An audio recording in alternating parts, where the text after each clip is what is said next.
has been claims regarding the properties of the respondent.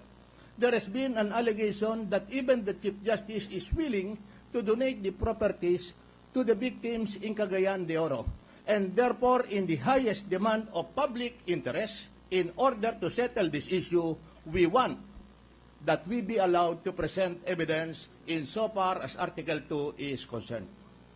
Is it true? Counsel? Is the counsel true? No, I'm asking if the gentleman is finished. Yes, Your Honor. All right. What is the pleasure of the defense? Thank you, Mr. President. We are not in total conformity and in full accord with the statement of the Honorable presented prosecutor, Your Honor, for the simple reason that while it is true that the prosecution or the prosecuting officer can determine the order of presentation of his witness, that is merely discretionary and not a matter of right. There is never any jurisprudence on the point that will point to the fact that it is an exclusive privilege and absolute at that, because it is subject to the discretion of the court.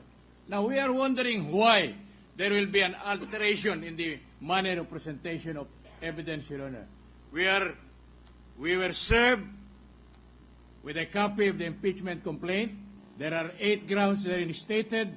We wanted to believe that any and all grounds will be the subject of the evidence of the prosecution in the manner they are stated or appearing in the articles of impeachment.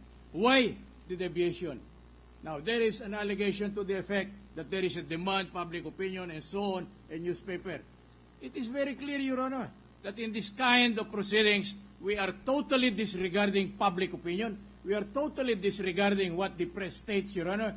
But in accordance with the oath of the members of this honorable body, Your Honor, it is stated that what should govern the ruling of this honorable impeachment court will be the conscience of these members thereof, but in accordance with the provisions of the Constitution and the law.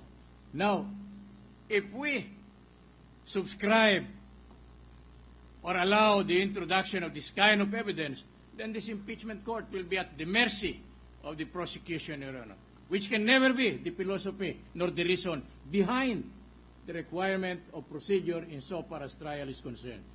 I do not see any reason why they cannot proceed with number 1, with and so on down the line, and instead choose number 2, Your Honor.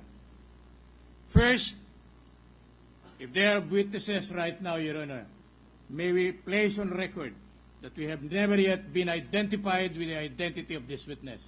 As a matter of courtesy, Your Honor, we were expecting that we will be granted at least 3 days within which to be informed of who these witnesses are, so that we can prepare for an intelligible cross-examination. True, we may cross-examine, but if it is not intelligible, if it is not in accordance with the procedure and the law, Your Honor, then it will be an exercise of futility. There is nothing that this impeachment court could get from that, not any enlightenment, but rather confusion, Your Honor. We wanted to avoid that kind of an eventuality. Is the prosecution ready to present evidence on Article 1?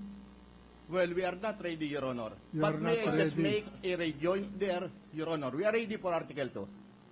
You are not ready to... We are ready for you are Article not 2. Wait a minute. You are not ready to present evidence on for your Article 1?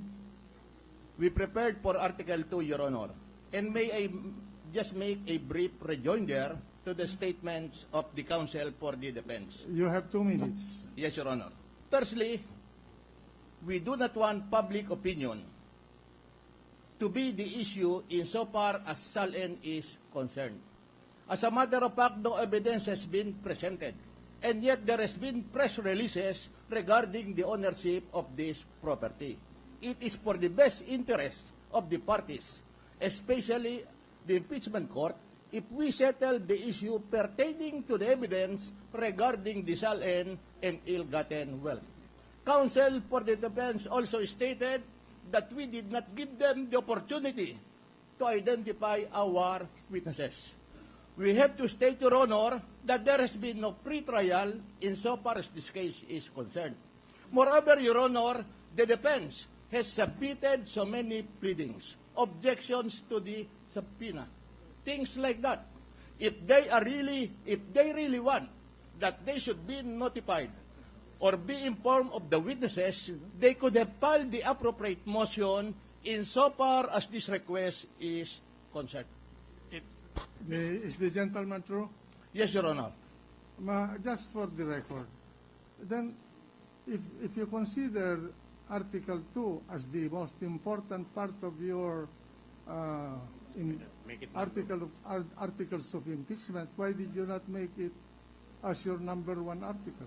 Well, we consider, Your Honor, that all articles in the impeachment are important. They are in pari passu. Yes, Your Honor. All right. The gentleman from Makati and Bicol.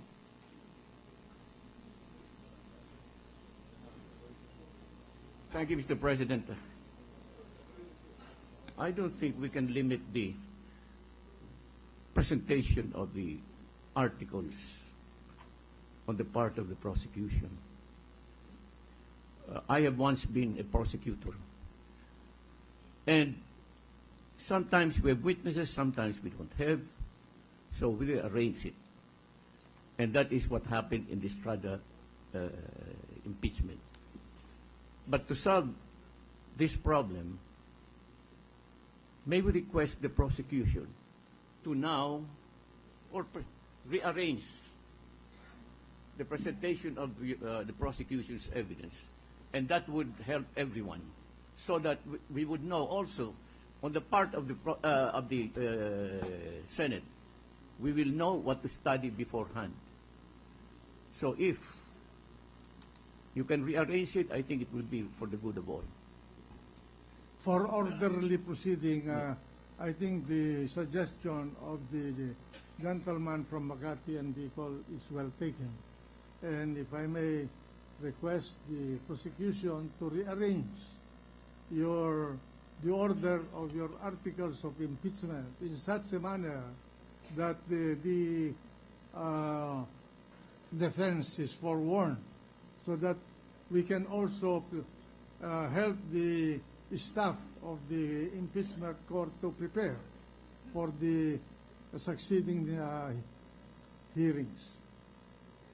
Besides, Your Honor, may we be allowed to make a short manifestation, Your Honor? Proceed. Besides, Your Honor, there is abundant jurisprudence to the effect that in the filing of any charge involving a criminal offense, the prosecutor must already be in possession of the evidence against the accused and not gather the evidence after filing the information. That is a condemned procedure. It is violative of the rule on due process, Your Honor. Now, they say that this is the subject of the talk of the town. This is what appears in this is what had been discussed by the press and the media. Because they always deal with it, not knowing that there is a rule that should be followed in the matter of presenting evidence. We take note of that, Counsel, and I think that for us to proceed, may I now request the parties to prepare for trial, and let's finish this manifestation and counter-manifestation and go on into the nitty-gritty of presenting the evidence. Yes, Your Honor, and thank you very much for that accommodation. We are prepared to cross-examine any and all witnesses they'll be presenting under impeachment, under the first article of the impeachment complaint, Your Honor. Because that is how we understood the rule of procedure. Thank you very much, Your Honor. Proceed, Counsel. You may proceed to present your evidence, but kindly state for the record the rearrangement that you want in the presentation of your evidence henceforth with respect to the 8 articles of impeachment. Well, so right now, Your Honor, so that we can also guide the clerk of court and the staff in an orderly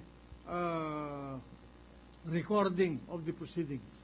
yes, Your Honor. Right now, we shall be starting with the presentation of evidence insofar as Article 2 is concerned, and tomorrow we'll be filing a written manifestation regarding the order insofar as the presentation of evidence for the other articles are concerned. So ordered.